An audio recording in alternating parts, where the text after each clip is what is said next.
Our next guest, president of Walser Wealth Management, Rebecca Walser.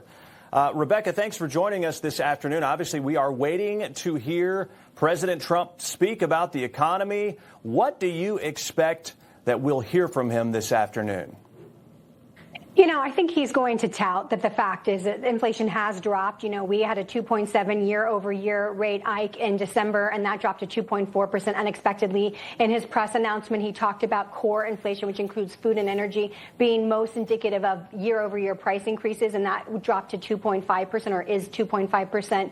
And, you know, he also will talk about the fact that food inflation, a lot of people in the surveys really talk about food still really, you know, feeling like it's still going up. You know, Reuters basically said it's nearly 3%, it's 2.9%. And, you know, I think what his message needs to do is say, listen, I'm going to own this. I'm not saying that this is a result of my policies. This inflation is purely a result of the accommodative Fed policy we had at the close and shutdown of 2020. We pumped in so much stimulus in order to continue the economy while we were shut down that it's going to create inflation. We had inflation above 9% during the Biden years. They wanted to label that transitory and do nothing about it, to the point that we had to have then interest rate increases, the fastest interest rate increases we've ever had in the history of our country between 2022 and 2023, because so much money was pumped in. So this is still remnants of just putting too much money and being too accommodative, and people are still feeling it.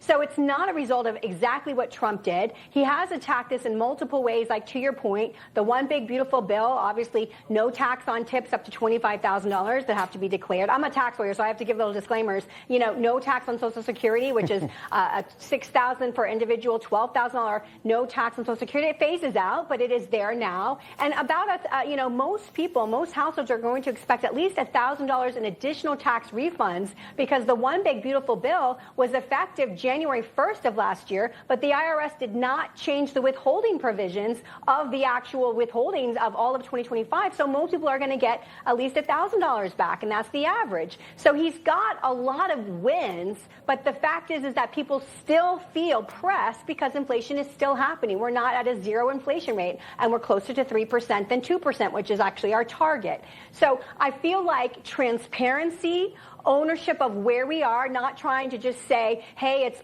down, down, down, although that is true. Let's acknowledge, let's validate that people still feel pressed, but let's also discuss the wins that we are seeing, that we are having, and the steps that he is taking to actually help. He just appointed what he expects to be a shift of policy away from the Jerome Powell Federal Reserve to a more accommodative Fed. I know he's hoping. We have to see when Walser actually takes office in May. But the bottom line, he has a lot of wins, and as long as he validates that people are still feeling the pinch, that's okay. It takes time to work through the system.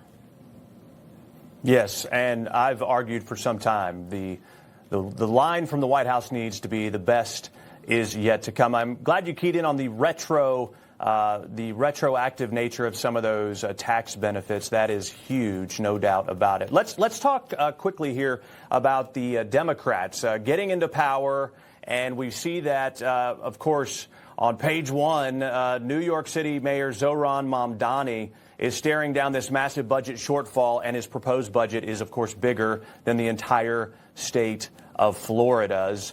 And, of course, Florida Governor Ron DeSantis made the point that Florida has the $117 billion budget for over 23 million residents, like we talked about in the monologue, while New York City is over here with a proposed $127 billion budget for just 8 million residents. How bad, when you look at the numbers, and I know, Rebecca, you're used to looking at numbers, but just looking at numbers, how bad does this make Mamdani's proposal look?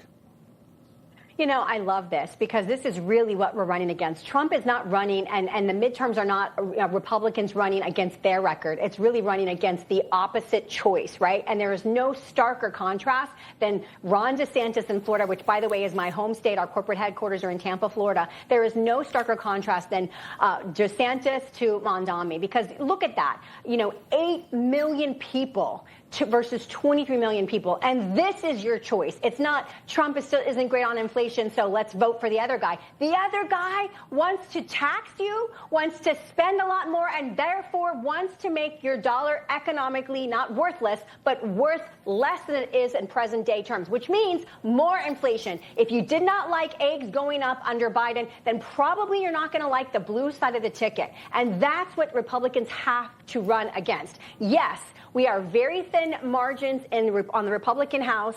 They have to take 4 seats in the Senate, which is a lot harder. But the House is definitely something that he's going to have to really, thread the needle very carefully during this midterm election. And that's what he needs to remember to frame. Let's frame around what would you be picking. If you're not happy with me and that prices are still higher, then does that make sense to go vote for the guy that's going to make them even higher and who's going to tax you more and who's going to spend more, which again makes your dollar go down in value. And so that's the framing. Mamdani is the future of the Democratic Party, and most people do not want any kind of socialist, really communist ideology to infect their community. And in Marjorie Taylor Greene's home district right here, there's a reason he's there. There's a reason he's making sure let's get a Republican back in this seat.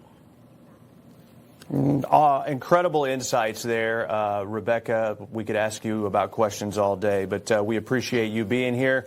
Rebecca Walser, thanks for joining us. Thank you, Ike. All right, we are.